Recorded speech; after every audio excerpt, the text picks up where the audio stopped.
Sur la grille des Superbikes, Gimbert, auteur d'une qualification en 1:39.636, autant dire une pendule atomique, devance Nigon, son compère. D'Acosta, son meilleur ennemi, et l'Oiseau, vraiment en forme avec sa Kawasaki chaussée en Michelin, puisqu'il devance Leblanc, le numéro 38, sur la Kawasaki officielle. Forêt et sa Suzuki qu'on est heureux de voir à cette place, Dietrich qui maîtrise mieux sa BMW, et Musca, le guerrier italien sur sa Ducati. Voilà pour les deux premières lignes, le rouge est mis.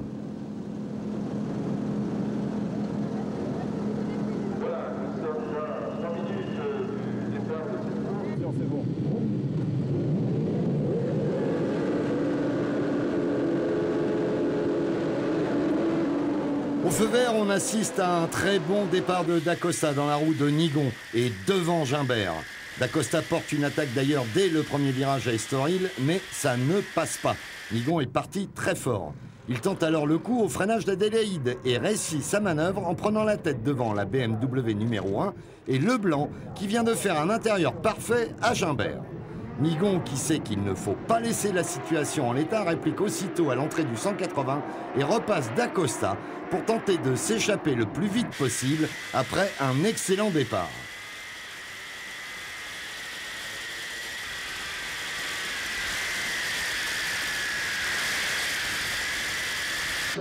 Au premier passage, la hiérarchie de la grille est un peu bousculée. Nigon est en tête devant les deux Kawa, son coéquipier Gimbert, Musca, Forêt, l'Oiseau et Napoléon.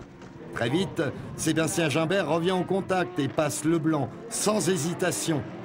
Installé en deux, il fait le forcing sur Nigon qui aligne des tours impressionnants de rapidité. Gimbert dans la roue de Nigon, les deux équipiers BMW s'échappent, le premier tentant de limiter le retour de l'auteur de la pole position. Ce qui n'est pas chose aisée, Gimbert ayant le meilleur tour en course. Derrière les deux leaders, D'Acosta a repris l'avantage sur Leblanc et s'installe en troisième place sous la pression de son coéquipier qui tente de reprendre son bien, synonyme de podium. Au 10e tour, Gimbert passe en tête devant Nigon à la faveur d'une légère erreur de celui-ci au virage du Château d'Eau. Il va alors tenir son rang en ne lâchant rien et en réalisant des temps au tour impressionnants et en gérant les attardés, il va pouvoir se maintenir en tête jusqu'au drapeau à damier. C'est du très grand Gimbert face à qui Nigon doit s'incliner. D'Acosta, le troisième, termine à 9 secondes du vainqueur et encore là, devant Leblanc, son coéquipier qui fait lui aussi une très belle course. Gimbert consolide son avance au classement avec cette deuxième victoire d'affilée. C'était pas facile même par rapport à mon coéquipier. Et j'ai réussi à grappiller dixième par dixième parce qu'il lâchait pas le morceau. Et puis à la fin, je me suis concentré vraiment à fond sur la moto, essayer de pas commettre d'erreur. Voilà, je suis super content, je tiens à dédier cette victoire à mon équipe, mon équipe technique, à BMW et aussi à ma famille. Voilà.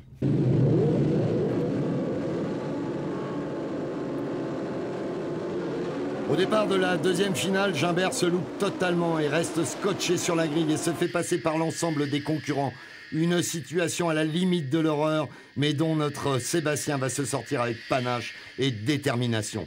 À l'entrée d'Estoril, il a déjà repris un bon paquet de places et il est prêt à lancer la machine infernale. On vous laisse profiter de cet intense moment de course en caméra embarquée sur la moto de Sébastien. Pour vivre la situation réelle, il n'y a vraiment pas mieux. D'ailleurs, seule l'absence de commentaires vous permettra d'apprécier l'incroyable beauté de ces images réalisées in situ.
Bref, Gimbert sera pointé en 6e position au terme du premier tour. Et il va revenir tout au long de la course en grappillant, seconde après seconde, pour remonter, et toujours en bataillant ferme.